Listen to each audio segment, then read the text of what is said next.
કેટલા હથિયાર કેટલા પોલીસને કઈ રીતે કોમ્બિંગ કરવામાં આવ્યું છે? ગયા મહિનામાં માળિયા પોલીસ સ્ટેશનમાં એક મર્ડરનો અને એક 307 મુજબ જૂની આઈપીસી 307 મુજબનો ગુનો દાખલ થયેલો હતો. એમાં આર્મ્સ હથિયારનો પણ ઉપયોગ થયેલો હતો.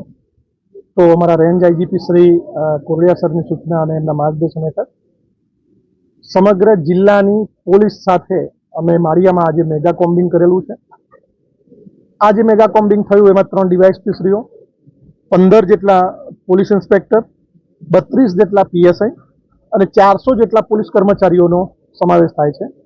એમાં અમે સાથે સાથે બીડીડીએસની ટીમ પણ સાથે રાખેલી હતી. આ મેગા કોમ્બિંગ દરમિયાન અમને આપ જોવો છો એ પ્રમાણે એક પેરોલ જમ્પનો આરોપી, 2 નાસ્તા ફરતા આરોપી, લગભગ 36 જેટલા વ્હીકલનો અમે ડિટેન કર્યા છે. 11,500 જેટલો સ્થળદંડ કરેલો છે.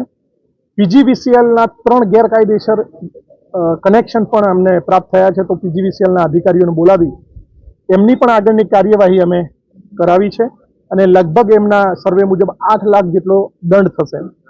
આપ જોઈ રહ્યા છો એમ અમને એક કટ્ટુ દેશી બનાવટનું હથિયાર અમને પ્રાપ્ત થયું છે.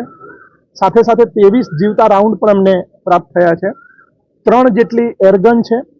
બીજા ભાલા, નાના મોટા ચપ્પા, તલવાર, ધોકા અને અન્ય એક સોનાના બિસ્કિટ, ડુપ્લિકેટ સોનાના બિસ્કિટ લેવી એની આગળની પૂછપરછ અમે કરીશું કે આનાથી કોઈ આવી જ રીતે સોનાના બિસ્કિટ કોઈ ગેરકાયદેસર રીતે ચીટિંગ કરેલું છે કે કેમ, તો એ આગળની કાયદેસરની કાર્યવાહી કરવામાં આવશે. હથિયારની અમારી અત્યારે કામગીરી ચાલે છે. અમે લગભગ 3:30 થી માંડી અને 6:30 સુધીનું કોમ્બિંગ, 6 વાગ્યા સુધીનું કોમ્બિંગ સતત કરેલું. ફૂડ પેટ્રોલિંગ પણ કરેલું છે. આગામી જે તહેવાર આવે છે રથયાત્રા, એ અનુસંધાનમાં પણ અમે ફૂડ પેટ્રોલિંગ કરેલું છે. તો એ આગળની જે કાયદેસરની કાર્યવાહી છે એ અમે ગુનો દાખલ કરીને પછી આપણે જણાવીએ.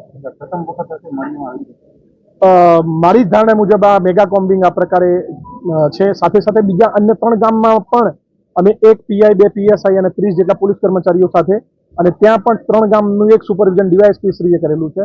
તો ત્યાંથી પણ અમને આ અલગ અલગ કામગીરી અમે કરેલી છે. ભવિષ્યમાં જે રથયાત્રા આવી રહી છે એના અનુસંધાનમાં પણ અમે ભવિષ્યમાં કામગીરી કરી.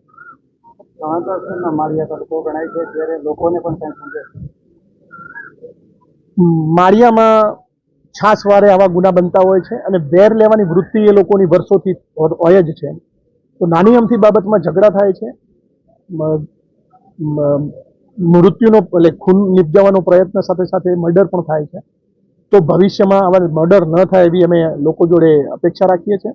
આજે સાથે સાથે અમે જે ટીમો બનાવી છે એમાં 68 જેટલા આરોપીઓ અગાઉ જે આર્મ્સમાં પકડાયેલા હોય, સાથે સાથે બીજા મારા શરીર સંબંધી ગુનાના આરોપીઓ હોય એમને પણ ઘરે જઈને રૂબરૂ ચેક કરેલા છે. બીજા તમે જોઈ શકો છો એ અરજદારો અને આરોપીઓ પણ છે કે જેને અમે પોલીસ સ્ટેશને લાવી અને એમની પૂછપરછ કરી. Thank you.